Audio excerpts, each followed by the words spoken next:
د لغمان د تیاتر او سینماګرانو ټولنو له لوري د هیواد د تکړه کمیډین ممثل عبدالاحمد خاکسار فاتحه واخیستل شوه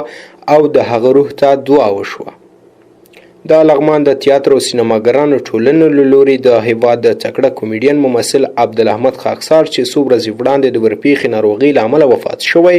فاتحه واخیستل شوه او دوی د خدای تعالی له دربار څخه نوموړي ته د جنت الفردوس او کورنۍ ته یې د جمیل صبر غوښتنه وکړه.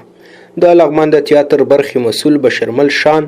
د سینما د برخې مسؤل جهانگیر خان او یو شمېر نورو په خپلو خبرو کې د نوموړي مړینه د هیواد د تیاتر او سینما برخه کې یوه لویه ضایعه وبلله او ویې ویل چې اروخات کلونه د ټولنې رښتیني واقعیتونه د تمثیل په بڼه د ټولنې د اصلاح په موخه وړاندې کړي. څنګه چې تخلص خاکسار دی همدغسې خاکسار و، د هغه د اخلاقو نه موږ ټول متاثره وو او د افغانستان تیاتر او د افغانستان سینما ته چې کوم خدمتونه کړي دي دغه ټول د ستایلو دي. موږ پرې ویاړو او د مړینه یوازې ممثلینو ته نه بلکې ټول افغانانو ته یوه ستره ضایعه ده او د دې لپاره چې د افغانستان تیاتر او سینما فعال پاتې شي د خاکسار صاحب شاګردان اوس هم ډیر دي، خو د مړینه یوازې د لغمان ممثلین نه بلکې ټول ممثلین او ټول افغانان ودردول. الله دې ورته جنتونه په نصیب کړي. خاکسار د هغو شخصیتونو څخه و چې د سینما په ډګر کې واقعا ډیر زحمتونه یې ګاللي ول او ډیر خدمتونه یې کړي ول او ځان ته یو پهچان یو نوم یې جوړ کړی و. علي احمد خاکسار چې په یو فلم کې د میرک په نوم باندې یو نقش یې لوبولی و، نو دغه نوم د افغانستان وړوکی وي که ځوان وي که سپینږیری وي، کله چې دغه نوم ورته وویل شي نو دته یو احساس راځي، نو همغه صحنه د هغه کردار ورته په یادیږي، هغه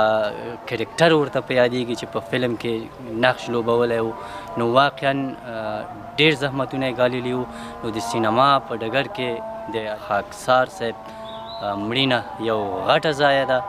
نو دومره غټه ضایعه ده چې بیخی نشم ویلی. خاکسار یک آدمی بود که بسیار واقعا که خاکسار بود و به خاطر هنر تئاتر و سینما بسیار زحمت کشیده، بسیار کار کرده و از خود بسیار آثار مانده که آینده نسل میتونه که از استفاده کنه و به مون نقش قدم پیش بره. انشالله ما هم کوشش میکنیم که در نقش و قدم خاکسار صاحب پیش بریم. دیگه از خاکسار صاحب که چقدر تعریف کنیم هیچ تمام نمیشه. بازم میگم که خداوند او را جنت فردوس نصیبش کنه، روحش شاد. د یادونې ده چې اروخاد عبدالاحمد خاکسار د لغمان ولایت د قرغیو ولسوالۍ د مندروړ کلي اوسیدونکی و او په 1959 کال کې د افغانستان ملي راډیو ټلویزیون کې د ممثل په توګه کار پیل کړ چې تر دا مهال یې په لسګونه تمثیلي پارچو، ډرامو